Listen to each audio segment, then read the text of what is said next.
సంవత్సరాల నుంచి కూడా ఐదారు సంవత్సరాల నుంచి కూడా కాంగ్రెస్ బీఆర్ఎస్ రెండు కూడా దొంగ నాటకాలు ఆడుతూ ప్రజల లోపల అయోమయం సృష్టించే ప్రయత్నం చేస్తున్న విషయం వాస్తవం. ఎన్నికలు వస్తున్నాయంటే బీఆర్ఎస్ బీజేపీ ఒకటి అని, ఇటు బీఆర్ఎస్ అటు ఆ కాంగ్రెస్ లో కూడా తప్పుడు ప్రచారాలు చేసే ప్రయత్నం చేస్తున్నారు. ఇప్పుడు కాంగ్రెస్ బీజేపీ ఒకటి అని బీఆర్ఎస్ పార్టీ వాళ్ళు ఇట్లా అనేక రకాలుగా తప్పుడు ప్రచారం చేస్తున్న సందర్భంలో ఈరోజు తెలంగాణ సమాజానికి ఫుల్ క్లారిటీ వచ్చేసింది. బీఆర్ఎస్ కాంగ్రెస్ లో విలీనం కాబోతుందన్న విషయం ఈ రోజుతో పూర్తిగా స్పష్టత వచ్చేసింది. ఇది వాస్తవ రూపం దాల్చబోతున్నది కూడా. ఎందుకంటే నిన్న కూడా చెప్పిన నేను, కాంగ్రెస్ పార్టీ రాజ్యసభ అభ్యర్థిగా పోటీ చేస్తున్న వ్యక్తి, కాంగ్రెస్ పార్టీ రాజ్యసభ అభ్యర్థిగా తెలంగాణ రాష్ట్రం నుంచి నిర్ణయించిన వ్యక్తి, కేసీఆర్ ముద్దుల కూతురైనటువంటి కవిత గారిని వారి యొక్క బెయిల్ కోసము తీవ్ర ప్రయత్నాలు చేసినటువంటి వ్యక్తి. సరే, అడ్వకేట్ కదా చేయొచ్చు అంటే ఇది ప్రత్యేకమైన కేసు. కాంగ్రెస్ పార్టీ మొదటి కూడా విమర్శిస్తున్నారు భారతీయ జనతా పార్టీని. కాబట్టి కవిత గారి బెయిల్ కోసం విశ్వ ప్రయత్నం చేసి ఆర్గ్యుమెంట్ చేసినటువంటి కింది కోర్టులో వాదనలు వినిపించిన వ్యక్తికి ఇలా కాంగ్రెస్ పార్టీ కవిత గారికి తరఫున వాదనలు వినిపించినందుకే ఈరోజు రాజ్యసభ అభ్యర్థిగా కేసీఆర్ గారి యొక్క ఆదేశాల మేరకు, కేసీఆర్ యొక్క సూచనల మేరకు ఈరోజు వారిని ప్రకటించడం జరిగింది. ఇది వాస్తవం.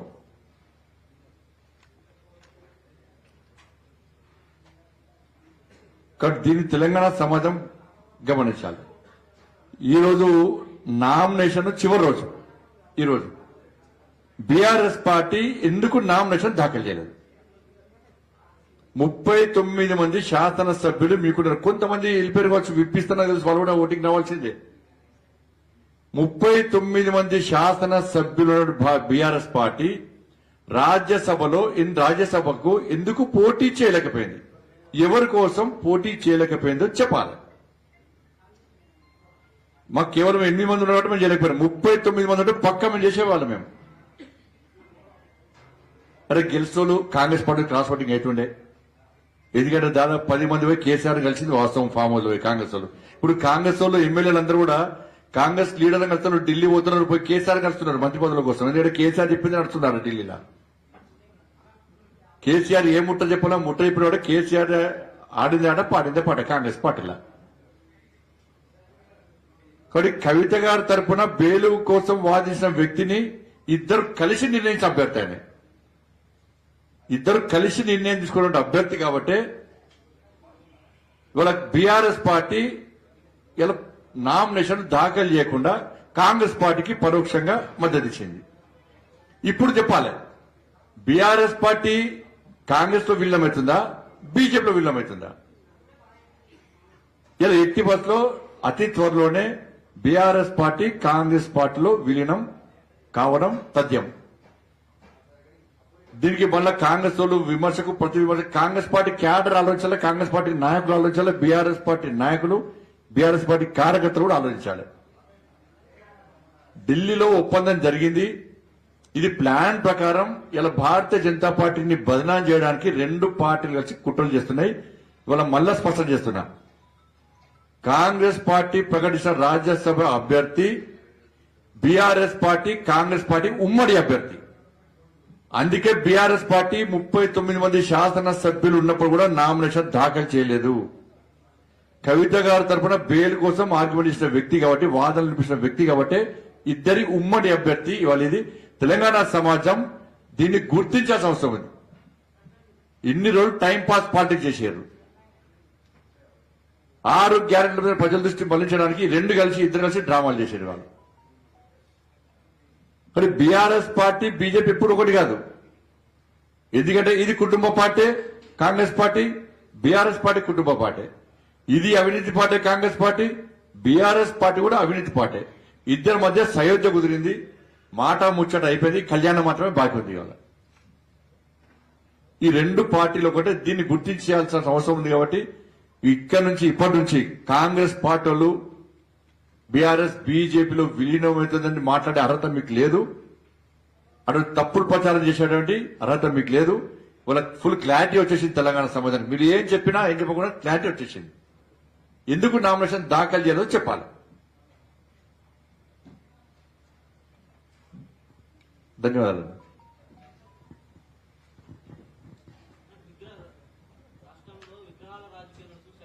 నేను మళ్ళీ చెప్తున్నా, అంటే విగ్రహాల దందా బంద్ చేయాలి. ఎవరు పెడుతుంది ఎవరు వీక్తుంది చెప్పాలి. దానిలో ఇప్పుడు తెలంగాణ రైతాంగం వాళ్ళు బాధపడుతున్నారు, కష్టాల్లో ఉన్నారు.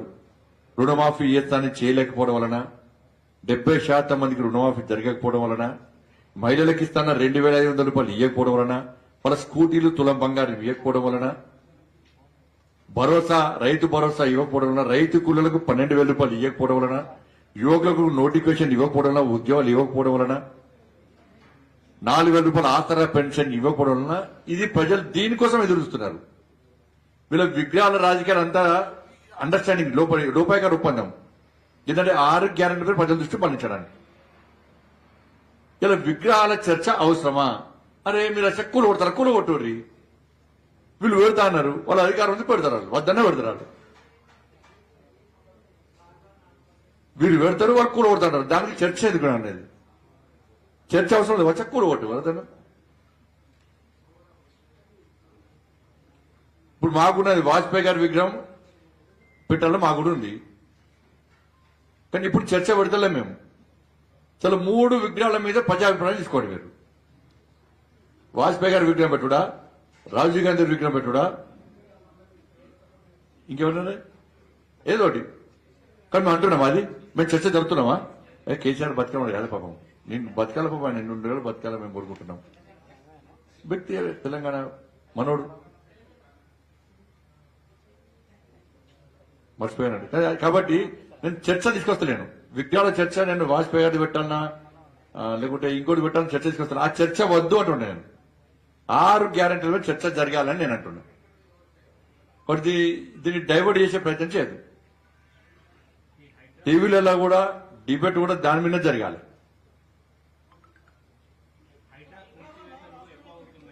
దానిలో సగం మంది కాంగ్రెస్ లో ల్యాండ్స్ ఉన్నాయి. దానిలో ఇప్పుడు చిన్న చిన్న గుంటలు గజాల జాగులో జోలికి పోతురు కానీ 5 ఎకరాలు 10 ఎకరాలు పెద్ద ఆసాంలో జోలికి మాత్రం పోతలేరు. దీని వెనుక తతంగం అంతా వేరే ఉన్నది. మళ్ళా అంత కరెక్షనే. దాని కాంగ్రెస్ లో ఉన్నది, బీఆర్ఎస్ లో ఉన్నది. మళ్ళీ కాంప్రమైజ్ అవుతారు. ఇచ్చి పుచ్చుకునే ధోరణి మీద, అది ఇచ్చి పుచ్చుకునే ధోరణి. కాబట్టి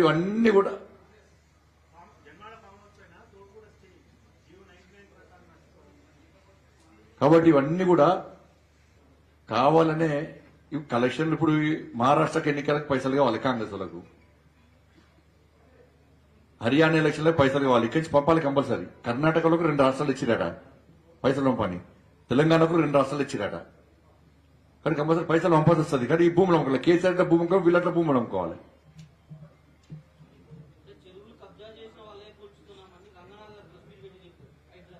ప్రెస్ మీట్ ఆ రంగనాథ్ సార్ నాన్న కూడా పెట్టిండు. ఒకసారి రాసిస్తే పెడతారు, ఏమున్నది? నాన్న కూడా పెట్టిండు ఒకసారి ప్రెస్ మీట్. ఏం లేదు, నోటి ఎనిమిది ఊరుకాడు ఆయన. చాలా సంసారి బాగా, చాలా మంచివాడు, అమాయకుడు పాపం. మాట్లాడడానికి అకలు ఉండాలి, నకలు కొట్టడానికి అకలు ఉండాలంటారు, మాట్లాడడానికి ఉండాలి. ఈయన ఫామ్ హౌస్ కదా, ఈయన ఫామ్ హౌస్ డ్రోన్ వేయిందని రేవంత్ రెడ్డి మీద కేసు పెట్టి ఈయన ఫామ్ హౌస్ కదా. మరి కేసులు పెట్టిన రేవంత్ రెడ్డి మీద ఇప్పుడు నీ ఫామ్ హౌస్ మీద డ్రోన్ ఎగ్రేషన్ అని చెప్పి రేవంత్ రెడ్డి గారి మీద కేసు పెట్టినావు. మరి ఎవరి ఫామ్ హౌస్? అప్పుడు నీ ఫామ్ హౌస్ అని కేసు పెట్టినావు కదా, ఎందుకు పెట్టినావు? మరి ఇప్పుడు లీజ్ అప్పుడు నీ ఓన్. టీఆర్ఎస్ వాళ్ళకి అదే పాలసీ వాళ్ళది, బీఆర్ఎస్ వాళ్ళది. వాళ్ళు చేస్తే సంసారం, ఇంకో చేస్తే వ్యభిచారం. తిట్టాలని రాసింది ఏమన్నా? ఎక్కడ మొన్న గోపాటు మొన్న విమర్శించినాం. ఇప్పుడు విమర్శించేది ఏది? కాంగ్రెస్ పార్టీ విమర్శిస్తే ఎవరు విమర్శించాడు? హైడ్రా విషయంలో మాట్లాడారు. ఎవరు మాట్లాడినా బీఆర్ఎస్ బీజేపీ ఒకటే అన్నారు. ఎవరు మాట్లాడారు? కేసీఆర్ గారు ఏమవుతాడు? గవర్నర్ అవుతాడు, లేకపోతే ఇంకో అవుతాడు. మాట్లాడేది ఎవరు? నేనే కదా. వాళ్ళ కళ్ళు చూపుతారు, నేనే. ఆయన బీఆర్ఎస్ చెప్తే నేను మాట్లాడాలి. నా లీడర్ నా బీఆర్ఎస్ వాళ్ళు. మా అమిత్ షా గారు మా నడ్డా గారు మా వాళ్ళు చెప్తే మా కిషన్ గారు చెప్తే మేము వాడతాం. వాళ్ళు చెప్తే వాళ్ళు నాకు అడ్వైజ్ చేయడానికి తిట్టుకుంటే తిట్టుకోరు వాళ్ళు నాకు తిట్లు అనేది నాకు విమర్శ అంటారు అన్న. వాళ్ళేమో తిట్లు అంటారు. బీజేపీ నేతలు రేవంత్ రెడ్డి విమర్శిస్తే బీజేపీలో వద్దాం అనుకున్న రేవంత్ రెడ్డి ఆగిపోతున్నాడు, మీరు ఆగిపోతున్నారని బీఆర్ఎస్ నేతలు అంటారు. ఇక దానికి చేర్చుకుంటారా సార్? సీఎం రేవంత్ రెడ్డి బీజేపీలోకి వస్తున్నా ప్రధానమంత్రి మోడీతో నరేంద్ర మోడీ గారిని నమ్మి భారతీయ జనతా పార్టీ సిద్ధాంతాలు నమ్మి ఎవరు వచ్చినా కూడా మంచి వ్యక్తులు అందరూ చేసుకుంటాం మేము. ఎవరైనా కూడా ఎవరు వచ్చినా కూడా అదే బీఆర్ఎస్ లో మంచి వాళ్ళు వస్తే ఎందుకు చేసుకోం? మా సిద్ధాంతాలను మేము వస్తే ఎందుకు చేసుకోం? మీరే అంటారు మంచి వాళ్ళు లేరంటే కూడా ఎవరు రారు మా దగ్గరికి. మంచి వాళ్ళు అయితే మా దగ్గరికి వస్తారు. ఎవరు వచ్చినా చేసుకుంటారు. మంచి వాళ్ళు వస్తే చేసుకుంటాం అన్న. మంచి వాళ్ళు వస్తే గ్యారంటీ చేసుకుంటాం. మంచి వాళ్ళు ఎవరు చెడ్డోళ్ళు మీకు తెలుసు కదా. అట్లా ఎవరుంటే మీరే పంపురు మంచి వాళ్ళని. చెడ్డోళ్ళని కాంగ్రెస్ పార్టీ పంపురు. అది మా కిషన్ గారు చెప్తారండి. ధన్యవాదాలు అన్న. మన ఎట్లా పోతుంది ఇది.